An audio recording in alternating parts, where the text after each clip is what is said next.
अस्मद्गुरुभ्यो नमः। श्रीमते रामानुजाय नमः। श्री अलवेलुमंगा समेत श्री वेंकटेश्वर स्वामी नमः। श्रीकृष्ण परमात्मने नमः। శ్రీ గోదాదేవి నమః. భక్తులందరికీ నేటి 13వ పాఠం అనుసంధానానికి స్వాగతం. నీలాతుంగస్తనిగిరితటి సుప్తముద్బోధ కృష్ణం పారార్త్యం సంశ్రుతిసిద్ధమధ్యాపయంతి శోచిష్టాయాం సజనిగళితం యా బలాక్తుంతో పుంక్త్వే గోదా తస్యై నమైదవసు భూయః. அன்னவயல் புதுவயல் ஆண்டாள் அரங்கற்க பண்ணுதல் பல்பல்பதியம் இன்னிசப்பாமாலை பூமாலை சுடி கொடுத்தாளை சொல்லு சுடி கொடுத்த சுடுகொடியே தொல்பாவை பாடி எழுவ பல்வலாய் நாடி நீ வீங்கு இம்மாத்தம் நாம் கண்ட நல்க. అమ్మ గోదాదేవి నిన్నటి 7వ గోపబాలికను మేల్కొల్పి నేడు 8వ గోపబాలికను లేపడానికి బయలుదేరింది. ముందు ఆ పాశాన్ని అనుసంధానం చేద్దాం.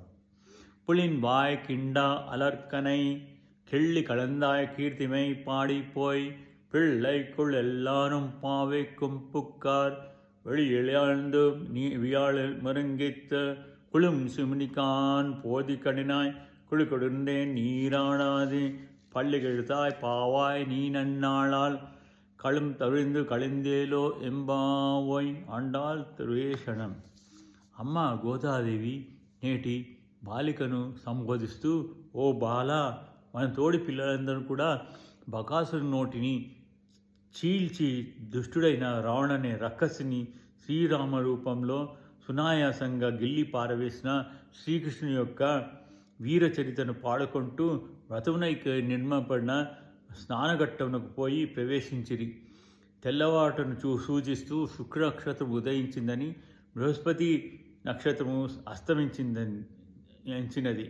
అన్ని దిక్కులలో కూడా తమ తమ ఆహారాన్వేషణై పక్షులు వ్యాపించిపోయి అరుచుచున్నవి. లేడివలే చపలమైనట్టి తుమ్మెదల వంటి నల్లని నేత సౌందర్యం ఓ సుందరమైన బొమ్మ, పుష్పమందు చిక్కిన తుమ్మెదను బోలిన నేత్రము కలదానా, మునిగిన పుష్పముతో పోటీ పడ్డదగిన నేత సౌందర్యం కలదానా, చల్లని నీట విరహతాపము ఆరునట్లు నేతసం కలదానా, మాతో కలిసి స్నానం చేయకుండగా ఏకాంతముగా పండుకొని నిద్రిస్తున్నావా? ఆ కపడం వదిలి మా గోషులో కలిసి వ్రతమును ఆచరించము రమ్ము అని 8వ గోపికను ఆండాళ్ దేవి పిలిచింది. 8వ గోపికకు మేలుకొల్ప వచ్చింది ఆండాళ్. ఈమె అతి సుందర నేత్రి. ఈ నేత్రులను విడిచి ఉండలేక కృష్ణుడే వస్తాడు నాకేమి అంటూ పరున్నది గోపిక. శ్రీరాముడు అన్ని బాధలు పడి అయినా సీతమ్మను కాపాడినది. ఆమె యొక్క నేత సౌందర్యానికి దాసుడయ్యాడంటారు. చమత్కారముగా ఒకనాడు లంకలో చేరి సీతను చూచాడు హనుమ. చెట్టుపై నుంచి ఇన్ని రోజులు సీత అంటే ఏమిటో తెలియదు తనకి. శ్రీరాముడు ఇంతటి సీతా వినియోగమునకు చూసి నవ్వుకునేవాడట హనుమ. ఎందుకు ఇంత ప్రేమైతే మాత్రం మరీ ఇంత దుఃఖమా ఆ రామునికి అనుకునేవాడట. మరి ఇప్పుడు సీతను చూచాక అబ్బా, రాముడెంత ధైర్యస్తుడు, ఇలాంటి సీతను వదిలి ఇంతకాలం ఎలా జీవించగలుగుతున్నాడని ఆశ్చర్యపోయాడు. సీతారాముల్లో ఎవరివి గొప్ప గుణాలు హనుమ అక్కడ బేరీజు వేస్తున్నాడు. అక్కడ సీతారాములు ఇరువు కూడా శీలంలో, వయసులో, బుద్ధిలో, ఆచరణలో, వంశగౌరవంలో సరిసమానంగా సరితూగుతూ ఉన్నారు. అయితే శ్రీరాములో లేని గొప్ప గుణం సీతలో ఉంది. అదే రేకుల వంటి నేత్రాలు కలిగి ఉండటం. అది తలచే శ్రీరాముడు అన్నిటికీ సిద్ధపడ్డాడట. ఈనాటి గోపిక అదే స్థితిలో ఉంది. తన ప్రయత్నం మానింది. వాస్తవాలను ఉన్నట్లు చూపిస్తేనే దాన్ని కన్ను అంటారు. కళ్ళున్నాయి కానీ వస్తువులు యథాతథంగా కనపడటం లేదంటే ఆ కళ్ళు సరైనవి కాదని అర్థం. అలాగే జీవనం ఉన్నదానిని ఉన్నట్లు చూపించే జ్ఞానమే జ్ఞానమగును. అజ్ఞానమని అంటారు ఉన్నది ఉన్నట్టు లేనిది తెలిపేది. యథార్థ జ్ఞానం అది 3 రకాలు. స్వజ్ఞానం, ప్రాపక జ్ఞానం, ప్రాప్య జ్ఞానమోక్షభిః జ్ఞానత్రయ సముపాదేయం ఏతద్ధన్యం నకించన. నేనెవరో తెలుపాలి, నేనేమి చేయాలో తెలుపాలి, నేను పొందే ప్రయోజనం ఏమిటో తెలుపాలి. ఈ 3 తెలిస్తేనే సర్వము తెలిసినట్లే అంటారు మహర్షులు. ఆ జ్ఞానం ఎలా వస్తుంది? శ్రీకృష్ణుడు యందే మనసుండి వానినే కొలవాలని ప్రేమ ఉన్నవారికి శ్రీకృష్ణునిదే ప్రీతితో అలాంటి జ్ఞానాన్ని ఇస్తాడన్నాడు. ప్రీతిపూర్వకం దదామి బుద్ధియోగం తం ఏన మాం ఉపాయంతితే. దానివల్ల అజ్ఞానులు తన సన్నిధి చేరుతారని ప్రతిజ్ఞ చేశాడు. ఎలా ఇస్తాడు? ఆత్మభావస్థ దీపే జ్ఞానదీపేన భాస్వత. వారి హృదయంలోనే నేనుండి జ్ఞానమనే గొప్ప దీపాన్ని వెలిగిస్తానన్నాడు. ఈనాడు ఈమె అట్టి స్థితిలో ఉన్న యోగితో సమానురాలు. తానే ఇస్తానంటే ఇక మనమేమీ చేయకూడదని నిర్భయురాలై పన్నున్నది. బయట గోపికలు ఇది గుర్తించారు. ఇస్తానన్నాడు స్వామి. సరే, పొందాలని తపన మనసులో ఉంటేనే కదా ఇచ్చేది. వెంటనే పొందనిదే నేనుండలేనని ఆర్తి లేకపోతే మనకి ప్రేమ లేదని అర్థం. అది ఉంటేనే ఏదో ఒకటి చేయకుండా ఉండలేం. ఇవేవో అనుగ్రహాన్ని సాధిస్తామని కాదు, ఊరకే ఉండలేక చేసేవే. మన గోపికలు వ్రతాన్ని ఆచరించడం, స్నానానికి పోవడం ఇవేమీ ప్రధానం కాదు. అసలు అవన్నీ ఊరివారి కోసమే.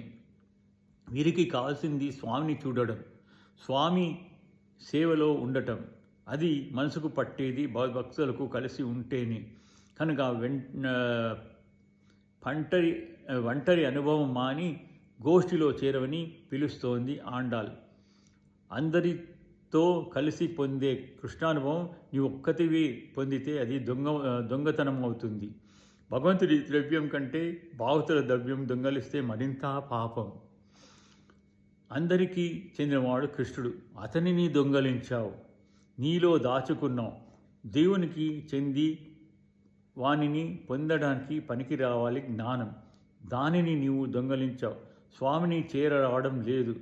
కృష్ణానుభవం గల నీది దివ్యదేహం మాకు దర్శనీయమైనది. అది మహాద్రవ్యం. దానిని భక్తుడిని దొంగలించావు. అందుకే బయటికి వచ్చి మాకు నీవు కనబడటలేదు. ఇన్ని దొంగతాలు లేలన్నమ్మ అంటోంది ఆండాల్. యో మాం పశ్యతి సర్వం చైవ పశ్యతి. యోగదశలో ఉన్న జ్ఞాని సర్వత్రా భగవద్దర్శనం చేసే అందమైన విశాల నేత్రాలు కలిగి ఉంటాడు. నిన్నటి మేలుకొపులో స్త్రీలను ఏడిపించి ఆనందపడే కృష్ణుని గానం చేయడం మాని అతని గ్రామంలోనే ఉంటూ శ్రీరాముని గానం చేయడం ఎంతటి మహాసాహసం! అయితే కృష్ణుడు మాత్రం దయామయుడు కాదా? ఈయన మాత్రం స్త్రీ జాతిని రక్షించలేదా? ఈ విధంగా అనుకుంటూ రేపెల్లు మొత్తం 2 పక్షములుగా చీలిపోయింది. రాముని పక్షం నుండి కృష్ణుని పక్షం నుండి ఒకరితో ఒకరికి వాదోపాలు పెరిగిపోయాయి. ఇంతలో ఒక పెద్దావిడ లేచింది. వాదన్ని ఆపమంది. అసలు ఉన్నది ఒకడే దేవుడని చెప్పింది. అవతారులు వేరైనా స్వామి ఒక్కడే. మొన్న ఏం జరిగిందో తెలుసా అన్నది ఆ ముసలావిడ. ఆమె యశోద ఒక రోజున బాలకృష్ణుని పడుకోబెట్టి రాముని కథ చెబుతూ పాడుతూ ఉంది. మధ్యలోనికి వచ్చిన తర్వాత రావణుడు సీతను అపహరించాడు అని చెప్పడం దాకా వచ్చింది. అంతలో మన కృష్ణుడు లక్ష్మణ ధనుసు ఎక్కడా అని పెద్దగా గోల చేశాట. అప్పుడు యశోదకు ఏమీ తెలియదు. అప్పుడు చెప్పాను, రాముడు కృష్ణుడని అంది. అందరూ సర్దుకొని శాంతపడి నేటి గోపిక ఇంటికి చేరారు. కొంగవేషంతో వచ్చిన అసురుణ్ణి నోరు పీల్చి వేసినాడు రావణుని దున్నుమాడిన స్వామి. లోపల లేని భక్తి శ్రద్ధలు ఉన్నట్లు నటించింది కొంగ. అది మనసులోని దంభం. దేవునికి ఎదురు తిరిగితే మనసులో అహంకారమే రావణుడు. అమ్మ శ్రీకృష్ణుడు విరహితులైన గోపికలంతా స్వామి కీర్తిని పాడుకుంటూ వ్రతస్థలం చేరిపోయారమ్మా. స్వామి కీర్తి మనకు ఆధారం. నీవు కూడా వచ్చి మా ఈ కీర్తనలో భాగం పంచుకోవు అంటూ అంది ఆండాలమ్మ. పిల్లలు కదా, పోయి ఉంటారు కదా, నేను సమయానికి వస్తానులేండి అని అనవు కదా. తెల్లవారైంది. శుక్రుడు ఉదయిస్తున్నాడు, బృహస్పతి అస్తమిస్తున్నాడు. శుక్రుడు అసురగురుడు. ఆయన తల ఎత్తకముందే మనం కృష్ణుని చేరాలి. బృహస్పతి దేవగురు, అతడు ఉండగానే చేరాలి. లోపల ఉన్న గోపిక మహాజ్ఞాని. అమ్మా, మాకు దర్శనమివ్వు. చార్వాక దష్ట అయిన బృహస్పతి మతనాసికవాదాలు అంతం చేయాలి. నీవు లేడి వంటి, తుమ్మెద వంటివి, పుష్పం వంటి నేత్రశుందం కలదానివి. అది చూసి స్వామి నీ అధీనమై ఉంటాడని నిన్ను మేమందరము చేరాము. భగవత్ప్రేమలో ఏ విధమైన ఆటంకం కలుగుతో అని భయం లేడి వంటి చంచల దృష్టి కలవారు జ్ఞానులు. వీరు భగవంతుని పాదపద్మాల్లో సేవలు చేస్తూ తుమ్మెదలుగా శయనిస్తారు. బురద నుండి సూర్యుని వైపు చూసే పద్మంలాగా సంసారంలో ఉండి భగవంతుని దర్శిస్తూ ఉంటారు. జ్ఞానులు, భాగవతులు భగవాన్ని వల్లే వికసిస్తారు. మాలో సద్భావం కలుగుతాయి. తెల్లవారిపోతోంది. పక్షులు అన్ని వైపులకు వెళ్ళిపోయి జ్ఞానం వెదజల్లే ఆచార్యుల వలె శబ్దం చేస్తున్నాయి. భరతుడు శ్రీరామ విరహంతో సరియూ నదిలో మునిగినట్లు కృష్ణవిరహం తీరేటట్టు ఎండా స్పర్శ కలువని నీటిలో కదా మనం స్నానం చేయాలి. నేరుగా కృష్ణుని చేరి అతనితో కలిసి స్నానం చేసి సమయం ఇదే. సుమా లేచి త్వరగా మాతో చేరవమ్మా అని పిలిచి నేటి గోపాలకును అమ్మ ఆండాల్ లేపింది. రేపటి రోజున 9వ గోపాల వరకు ఈ 8 గోపాలతో పాటు ముందుకు సాగుతుంది. ఆండాల్ తొడిగేశ్వరం. జై శ్రీమన్నారాయణ.